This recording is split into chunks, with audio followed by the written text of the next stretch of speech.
The slope of a line will always represent the rate of change in the graph.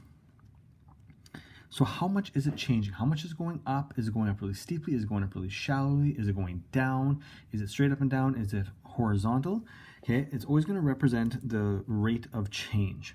Okay, in the case of above, we said it was the cost per minute of the phone. Okay, so how much is it going to cost for every minute, or in this case, we did every 10 minutes of what for the case above.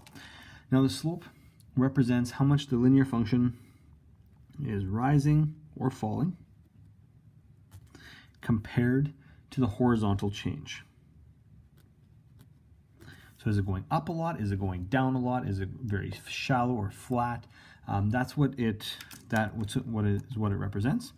Slopes can represent the y per x of the graph. Okay, so whatever the y value is, in this case, in the previous case, it was cost, and x is minutes, so it's cost per minute. Or if we're doing a distance time graph, which you may have done in science or in physics, okay, it is the distance per time or speed. Okay, it's a distance time graph. Some examples, again, there is a distance versus time, kilometers per hour. We could do the dollars per minute, or we could do meters per second. Would be another speed one that would be a part of that. Now, in the case above, the y-intercept represented the base cost of the graph.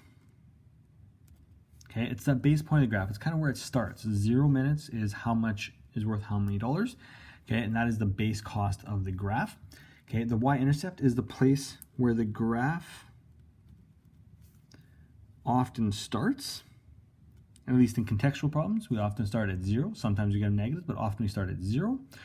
Or where the value of the x variable, and in the previous case, again, that was the number of minutes, is equal to 0.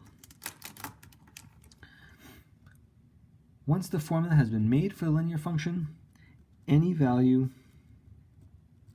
along the graph can be determined. So we can figure out if we are going to talk for an extra 96 minutes, how much is that going to cost us?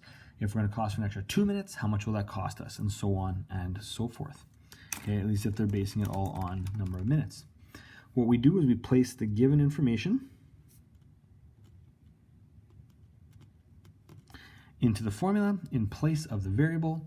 Then we solve for the other variable.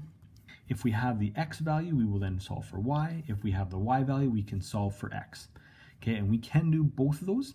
And we're going to be taking a look at some examples of how we can do both of them.